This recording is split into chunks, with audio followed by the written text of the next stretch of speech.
En este análisis vamos a centrarnos en los hechos, en los registros y en los testimonios documentados del Holocausto. Vamos a dejar un poco de lado la especulación para examinar la realidad, la cruda realidad que el mundo encontró cuando por fin las puertas de los campos se abrieron de par en par. Y es que durante años solo eran eso, rumores. La información llegaba con cuentagotas, gente que desaparecía, trenes que salían de madrugada sin destino conocido. Pero todo eso cambió el día que los primeros soldados aliados cruzaron esas puertas. En ese preciso instante, los rumores se convirtieron en una evidencia aplastante e innegable. Vamos a empezar por el principio del proceso, la deportación. A veces se le llama la gran desaparición, y es que todo comenzaba mucho antes de llegar a ningún campo, con un sistema muy metódico de separación que se fue perfeccionando en los guetos.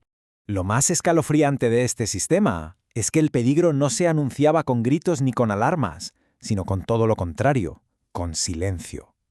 Cuando de repente los altavoces de un gueto se apagaban o las patrullas dejaban de hacer sus rondas habituales, aquello no era un respiro, no.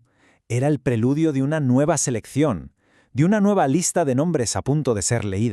La frialdad de todo el procedimiento era, absoluta. No se trataba de un caos de violencia desatada, sino de una operación fría y calculada. Los oficiales llegaban con total calma, sacaban una lista ya preparada, leían los nombres y, una vez que oías el tuyo, tu destino estaba sellado. No había vuelta atrás ni negociación posible. Las estaciones de tren, ese era el escenario final de la separación. Y allí la selección se volvía todavía más rápida, más impersonal. Familias enteras que habían permanecido juntas eran divididas en segundos por una simple mirada, un gesto de un oficial.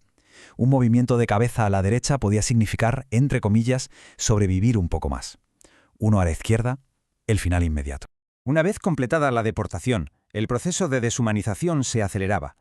Los prisioneros entraban en el campo, que era un sistema diseñado no solo para encerrar gente, sino para destruir sistemáticamente el cuerpo y también el espíritu. Lo primero que se perdía era la identidad. Tu ropa, tus pertenencias, todo desaparecía. En su lugar, te daban un uniforme raído, casi siempre de la talla incorrecta, sucio. Daba igual si eras médico, músico o carpintero. A partir de ese momento ya no eras nadie, solo eras un número y un trozo de tela idéntico al de los demás. Y aquí hay un punto crucial. La desnutrición era planificada. No era una consecuencia de la escasez. Era una política deliberada. Esa sopa aguada, ese pedazo de pan con moho, todo estaba calculado para debilitar a los prisioneros, para mantenerlos en un estado de hambre constante que hiciera imposible cualquier intento de resistencia física. A la debilidad o por el hambre, claro, se sumaba la enfermedad. Las letrinas eran simples zanjas, no había agua potable, el hacinamiento era brutal. Los barracones eran, literalmente, un caldo de cultivo para epidemias. Coger el tifus o la disentería era, en la inmensa mayoría de los casos, una sentencia de muerte. Y por si fuera poco, estaba el frío, un enemigo constante, ineludible. Se obligaba a los prisioneros a pasar lista durante horas a la intemperie, a veces bajo la nieve, con apenas unos harapos para cubrirse. Los barracones eran de madera, sin ningún tipo de aislamiento. Dormir sobre tablas heladas convertía cada noche de invierno en una lucha por llegar vivo a la mañana siguiente. Pero, y esto es lo increíble, incluso en un entorno diseñado para aniquilar hasta la última gota de voluntad, existió una forma de lucha. No una lucha con armas, sino algo mucho más íntimo, más profundo, la lucha por conservar la humanidad. Mientras el cuerpo estaba atrapado por el hambre, el agotamiento y el frío, la mente buscaba desesperadamente vías de escape. En el interior de cada prisionero se libraba una batalla silenciosa para no dejarse consumir del todo por el sistema, para seguir siendo una persona. Y esa rebelión se manifestaba en gestos que pueden parecer minúsculos, pero que tenían un valor inmenso. Compartir un trozo de pan robado, susurrar la letra de una canción de la infancia, ayudar a levantarse a alguien que ya no podía más. Cada uno de estos pequeños actos era una afirmación rotunda de que, a pesar de todo, seguían siendo seres humanos. Esto nos lleva, claro, al momento en que las puertas por fin se abrieron. La llegada de las tropas aliadas no fue un rescate planificado al detalle, sino un descubrimiento casi por casualidad que dejó al mundo en estado de shock. Nos situamos ya en los últimos meses de la guerra en Europa. En enero de 1945, las fuerzas soviéticas son las primeras en llegar a un gran campo, Auschwitz, en el este. 3 meses después, en abril, las tropas estadounidenses entran en Dachau, en el oeste. Poco a poco, el velo empieza a caer y el mundo descubre la verdadera dimensión de la tragedia. Las palabras de testigos como el Dr. Porter nos dan una idea del impacto inicial.